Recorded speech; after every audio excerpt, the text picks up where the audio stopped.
Hello, vinyl community. It's Brian, and this is Random Records number 4, if I've counted correctly. This is where I use the Discogs random item function and choose 5 records to show you. I will skip CDs if CDs come up, and if something that I've shown recently comes up, I'll probably skip it as well. So let me choose 5 things.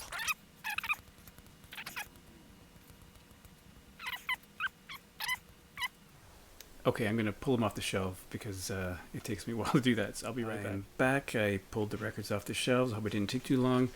And here we go, the 5 things that came up. First is Bob Dylan Empire Burlesque from 1985, so right in the middle of the 80s, in a probably maybe a difficult time for Dylan. I do like this record, and I especially like the opening track, Tight Connection to My Heart. Has anybody seen my Babe?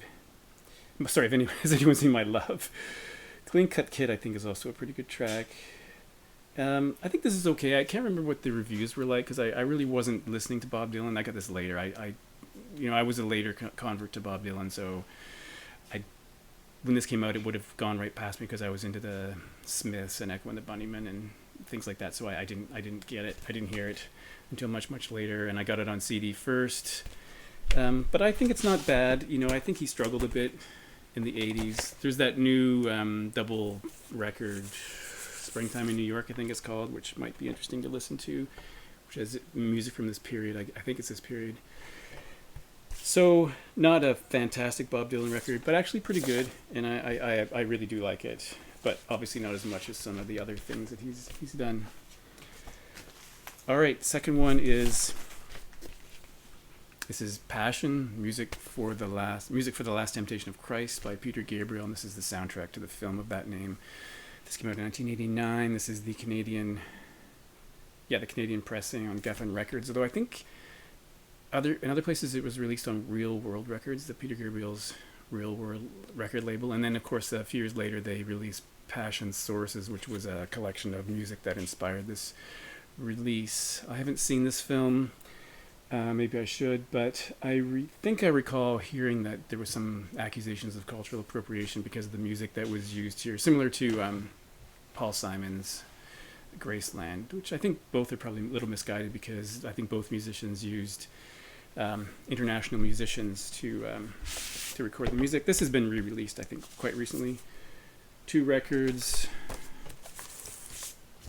the Geffen label.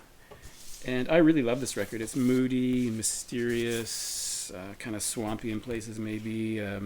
Probably suits the movie, but I'll have to see the movie. I think the track that got some attention was A Different Drum, which is a heavily percussive track, which I think is really good. So I do like this record, and I should see the movie. Okay, number 3 is a 12-inch single from Morrissey. This is November Spawned a Monster. The flip sides are, they're not written here, but I think it's He Knows I'd Love to See Him. Is that right? I have to pull it out to find out.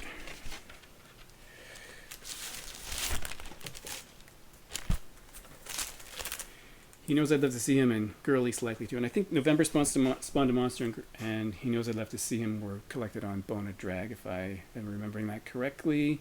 So there's 3 tracks in total, and one of them features one or two features Andy Rourke from the Smiths, which I think is interesting, considering the falling out they had years later over royalties.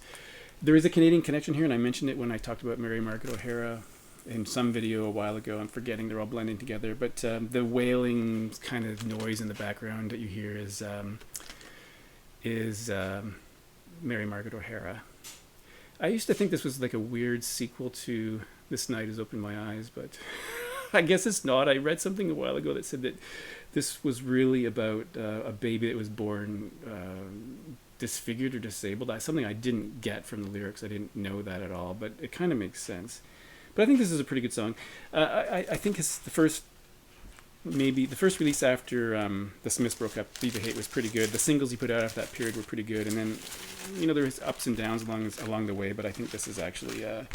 I should tell you, 1990. So I think this is not a bad Morrissey single. I did see him in concert on the Viva Hate tour in Toronto, which was quite interesting. And then fourth one, if I'm counting correctly, is Wavelength from Van Morrison. I would say this is better than the record that came before it, which I think is a period of transition. And the next one is Into the Music, I believe. This is from 1978. 1978. So I think, Kingdom Hall is a great song, no matter what you think of the subject matter. And I think it refers to the time when, I think his mother was a Jehovah's Witness. That comes up a few times in his music, I think. But he's what I think is a really ugly Warner Brothers label. But again, I maybe similar to Bob Dylan. I think some of these records from Van Morrison don't do a lot for me, but this is actually a pretty good song. Wavelength, I think, is great. Kingdom Hall is great. But sometimes the production isn't what I prefer, and I think I don't know. It's okay. I don't love the cover though. I don't know if I'd put this in a bad record covers. Maybe I should. Maybe this should be in the bad record covers video one day, because I don't think it's a very good cover. Okay, the last one that came up is UB40, which is funny because UB40 came up in the a recent video I did. A different record though. This is Present Arms, which is the second record from 1981, and this is interesting because it comes with the full record, the actual record. Labels upside down, but you get the picture. The song that I think was the biggest hit on here is 1 in 10, which I think it has to do with Thatcher, but I'm not sure if I remember that correctly. And there's a second disc in here, which is like an EP, which has Don't Walk on Grass and Dr. X. So these are pretty good.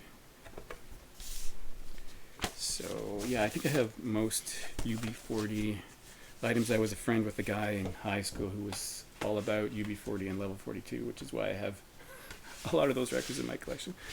This is pretty good. Again, maybe this should be bad record covers too, because this is a terrible. In my mind, this is not a very good record cover. I mean, it would have been better just to have UB40 without the red crayon thing, maybe. But who knows? All right, so there we go. 5 more random records, and one day I should do 5 random CDs, but it turns out that the 5 that came up were all records anyway. So thanks for watching.